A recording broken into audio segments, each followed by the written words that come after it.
de lumière. Il est Dieu, Yeshua. Il est Dieu, il m'a sauvé, m'a guéri, je l'aime.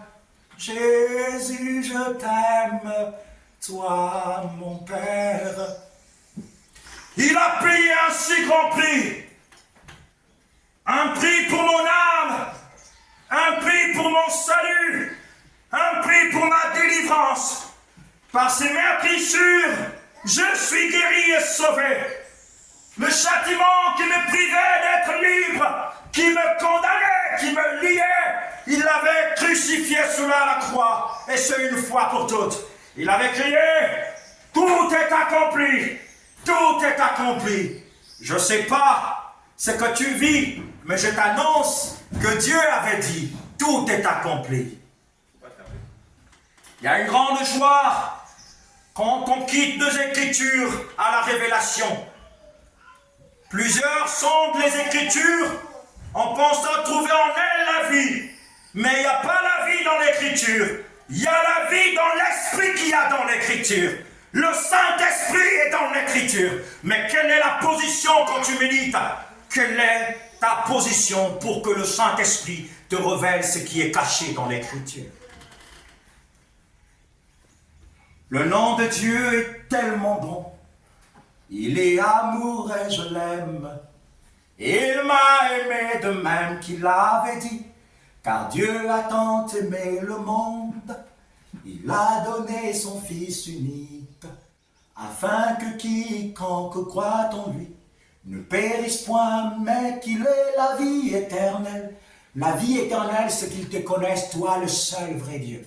Et Jésus-Christ, ton Fils que tu as envoyé. Oh, connaître Dieu, c'est une autre dimension. Connaître Dieu, c'est pas de rester statique. Connaître Dieu, c'est de bouger. Connaître Dieu, c'est d'obéir à sa parole. Oui, ça n'était pas facile. Quand Dieu avait dit au Père Abraham, donne-moi ton Fils, ton unique, celui que tu aimes. Ça n'était pas du tout facile. Dieu, c'est pas la facilité de gros ventre. L'évangile du ventre et de la gloire. Les prédicateurs d'évangile du ventre de la gloire. C'est le temps où chacun doit réexaminer ses voies. Revenez sur le couloir de Yeshua. Il veut les disciples. Il ne veut pas les mariés. Il veut les disciples. Cherchons le Seigneur et soyons les disciples de Christ. Oui, ceux qui portent la croix de Christ. Oui, ceux qui établissent la justice. Oui, ceux qui prêchent la parole dans la vérité pour changer les choses dans les nations. Es geeft abanish la botte. Il n'y a que la parole de vérité qui peut changer les choses. Si on ne prêche pas la vérité, les autres seront toujours dans le feu. Jeunesse! Où est la jeunesse d'aujourd'hui? Oh!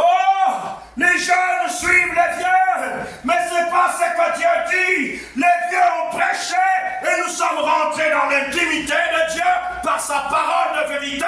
Alors, jeunes, vous êtes forts parce que celui qui est en vous est plus puissant, est plus grand que celui qui est dans le monde. Celui qui est en nous, c'est le Saint-Esprit. Mais pourquoi les jeunes sont statiques? D'autres veulent ressembler aux vieux. Je veux être comme tel, je veux être comme tel. Non, soyez comme Jésus par son esprit. Personne ne voulait ressembler. Personne ne disait, je veux être comme Pierre, je veux être comme Paul. Aujourd'hui, quand nous lisons la parole, quelqu'un veut dire, je vais être comme Pierre, je vais être comme Paul, je vais être comme Jean, je vais être... Est-ce que tu peux passer par la souffrance de Pierre?